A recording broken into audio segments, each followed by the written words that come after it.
Welcome back, it's Dr. Somji. I'm here to help you out with sunscreens.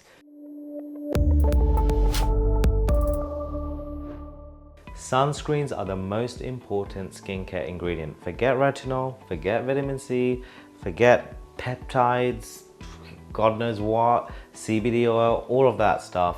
Sunscreen is the most important. If you're going to use one thing on your skin, use sunscreens.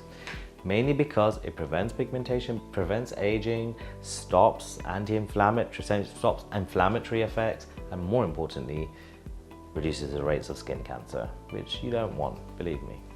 So there are two different types of sunscreens that you can have. Just to make it simple, you've got chemical sunscreens, which are made of oxybenzone, as well as octinoxate as well. Pros of using a chemical sunscreen is that they're lightweight, easy to apply, and transparent, so you don't get that white cast on the skin.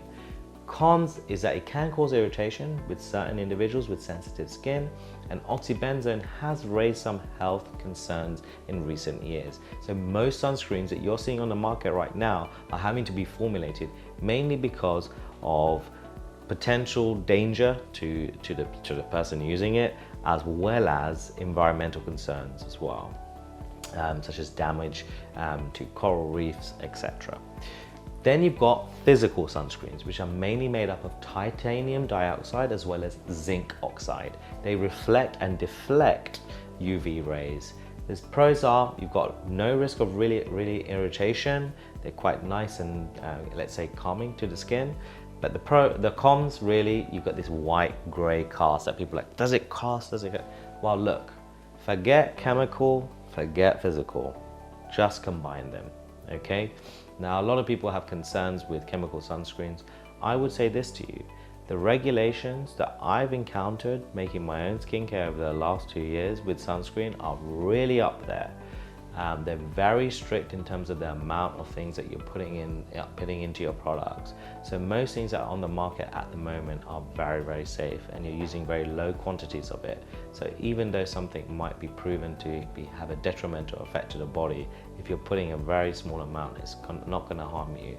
So I really don't agree with this trend that you see on social media at the moment of people not putting on sunscreen because they're worried about the negative effects.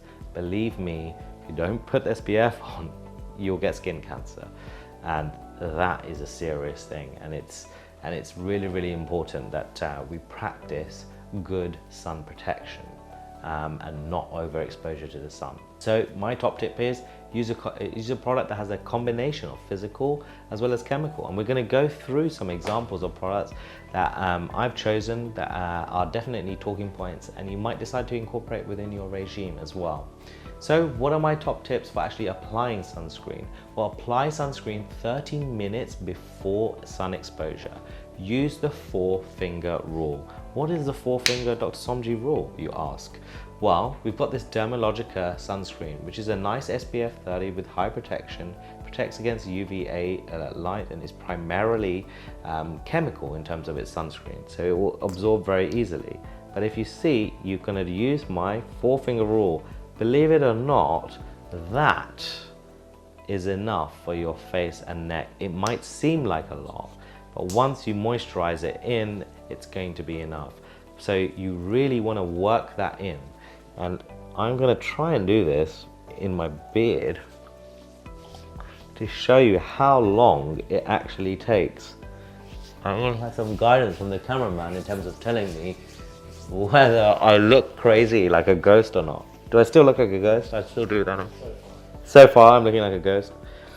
But this is your routine. This is what you're going to have to do every day. And notice I'm also putting it on the back of the neck, or on my ears, around the ears. The 4-finger rule is going to help you with everything. If you have a beard like me, you're going to have to moisturize that. And you're going to use SPF over the top because you need to protect the skin, even when it's hair bearing. So if you're going to be swimming in the sun and things, you may even need to put SPF on in your hair and in your hairline, because guess what? You can get sunburn in your hairline. I'm looking much better now. How long did that take? 30 seconds. There we go. 30 seconds to prevent getting skin cancer. I think that's really important. So let's look at things. What's the difference between SPF 30, SPF 50 and SPF 30? Well, when you look at chemical studies, if SPF 50 blocks about 97.5% of UVA rays or UVB rays, depending on whether it's physical or chemical, and SPF 30 blocks 95%. So I'm not going to try and massage this SPF 50 on in front of the camera because it's going to be a very long video. SPF 30 reapplied every hour during sun exposed hours is going to be your gold standard. If you have more pigmentation, history of skin cancer, paler skin, then SPF 50 applied first, and then during the day maybe applying SPF 30. So guess what? It's not one or the other, you need both. I like Dermalogic in terms of what they've done. The one that I applied is a nice invisible protection that's lightweight and is especially good for people that want to have that little bit more of a sheen on the skin and also have oily skin. So this is the reason why I prefer this product. You've also got oil-free matte version. So this is a bit more mattifying. So if somebody's got a little bit more oily skin, this mattifies the area. So it's really great for people that say, well, if I put sunscreen on, I might get breakouts. There are products out there like this Dermalogical one that are mattifying. So that means that you're not going to be at increased risk of getting breakouts. So there's no excuse not to use sunscreen. And then you've got this one, which is the Solar Defense Booster. And I really like this because this blocks both UVA and UVB rays, suitable for all skin types. And you can add this and mix this to your foundation, and you can use this as a boost during the day as well. And it's obviously made to be, you can travel with it, put it in your pocket or your handbag, and it's absolutely fine. So there are things that you can use during the day. Vichy, these are quite nice. 50 plus, I've chosen this mainly because this has got certain things, certain ingredients in there, probiotics, that are gonna help with anti-pollution as well. So not only will this actually protect you from UVA, UVB rays, it'll actually protect you with essentially daily life. So dirt, grime, debris that we all suffer with when we're going in essentially most urban areas as well. And like I said, it's a clean formula.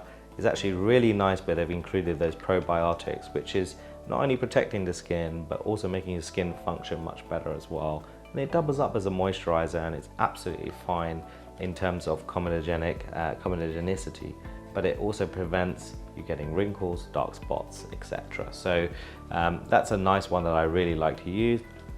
And then this is an emulsion, more mattifying one. So if you're wanting to put on makeup and things afterwards, you can use this mattifying one, which will again block both UVB and UVA rays, and also got a high factor in terms of SPF as well. There's one that's essentially a company that we use and work with very, very closely at the clinic because we treat very bad pigmentation and sun damage at the clinic.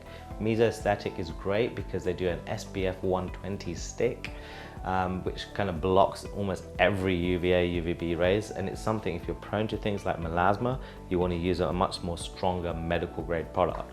Are these things going to stop you getting pigmentation completely and reduce the risk to zero? No, but it's going to significantly reduce it. Are these things going to reduce the risk of skin cancer? Yes. And that is the conclusion for today. So if you have any questions about the use of SPFs, just let me know in the comments below. There's no excuse not to use SPF. If you want to ask me about any specific products, let me know as well. Any more ideas for any videos, also let us know too. Click the link to subscribe and click that bell because you'll be the first to know when new videos come out.